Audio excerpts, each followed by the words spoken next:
여러분, 우리가 너무나 당연하게 써왔던 역사 용어 중에 사실은 학자들이 들으면 뒷목 잡는 단어가 있다는 거 혹시 아세요? 오늘 바로 그 단어 뒤에 숨겨진 엄청난 이야기를 한번 파헤쳐보려고 합니다. 제가 퀴즈 하나 내볼게요. 중세 역사를 연구하는 학자들을 진짜 뭐랄까? 제대로 열받게 만드는 단 한마디가 뭘까요? 이 말만 꺼내면 다들 표정이 싹 굳는다는데요. 궁금하시죠? 정답은 바로 봉건제도입니다. 네, 우리가 아는 바로 그 봉건제도요. 이게 바로 오늘 이야기의 주인공이자 문제의 단어입니다.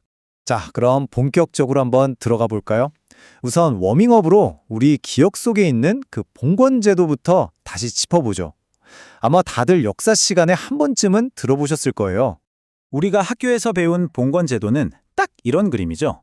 주군이 있고 그 밑에 봉신이 있어요.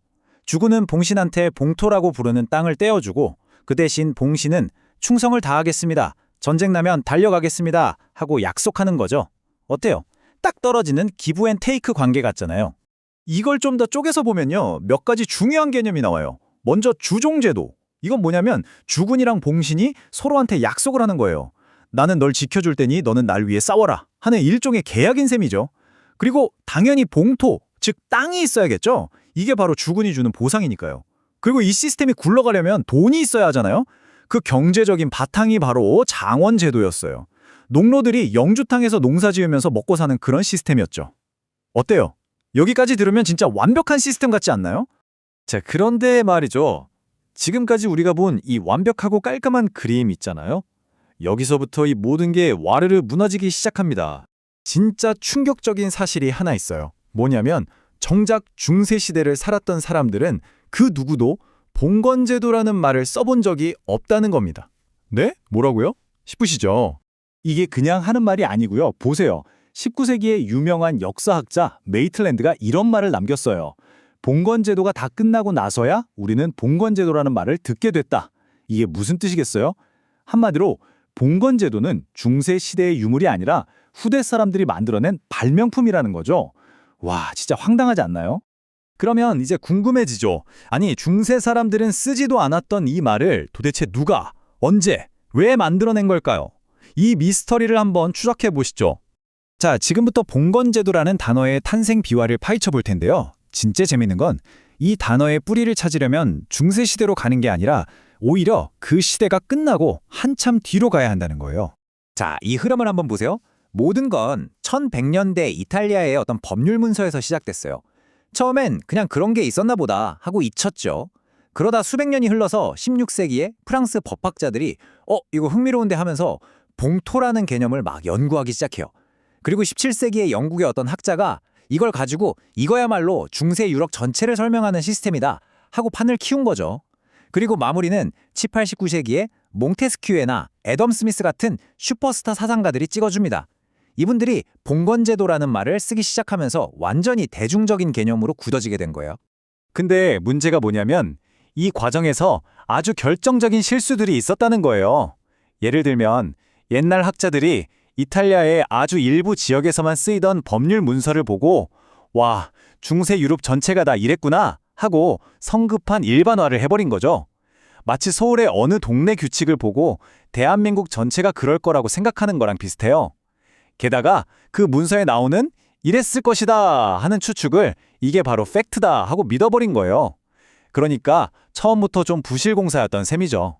자, 그래서 현대 역사가들은 이 봉건제도라는 단어를 어떻게 생각할까요? 한마디로 아주 위험한 덫이라고 봅니다. 왜 그렇게까지 생각하는지 한번 들어보시죠. 1974년에 엘리자베스 브라운이라는 역사학자가 정말 센 논문을 하나 썼어요. 제목부터가 구조물의 폭정입니다. 여기서 구조물이 바로 봉건제도를 말하는 거예요. 이 봉건제도라는 틀이 마치 독재자처럼 우리의 생각을 억압하고 과거를 왜곡해서 보게 만든다는 거죠. 정말 강력한 비판이죠. 이게 바로 핵심이에요. 왼쪽이 우리가 배운 봉건 모델, 오른쪽이 실제 중세 현실입니다. 한번 비교해 볼까요? 모델은 위에서 아래로 착착 내려오는 깔끔한 피라미드 같죠. 근데 실제로는요, 거미줄처럼 이리저리 얽히고 설킨 아주 복잡한 관계였어요. 또 모델은 유럽 전체가 똑같은 시스템이었다고 하는데 현실은 프랑스 다르고 영국 다르고 동네마다 다 달랐습니다. 그러니까 봉건제도라는 예쁜 상자에 실제 중세의 모습을 우겨 넣으려고 하니까 다 찌그러지고 망가질 수밖에 없는 거죠. 에이, 그래서 뭐 어쩌다는 거야? 그냥 학자들끼리 쓰는 단어 하나 가지고 너무 예민한 거 아니야? 라고 생각하실 수도 있어요. 하지만 이건 절대 단순한 말장난이 아닙니다. 이게 왜 중요한지 마지막으로 정리해 드릴게요. 결국 이겁니다. 역사는요, 그냥 옛날에 이런 일이 있었다 하는 사실의 목록이 아니에요. 그 사실들을 가지고 우리가 어떤 이야기를 만드느냐에 따라 완전히 달라지거든요. 바로 이 봉건제도라는 단어가 중세라는 엄청나게 복잡하고 다채로운 시대를 너무나 단순하게 만들어버리는 거예요. 이 단어라는 색안경을 끼고 보니까 중세의 진짜 모습은 보지 못하고 우리가 보고 싶은 것만 보게 되는 거죠. 자, 오늘 이야기를 마무리하면서 여러분께 질문 하나 던져봅니다. 우리가 교과서에서 달달 외웠던 수많은 역사적 사실들 중에 혹시 이 봉건제도처럼 사실은 후대 사람들이 만들어낸 편리한 거짓말은 또 없을까요?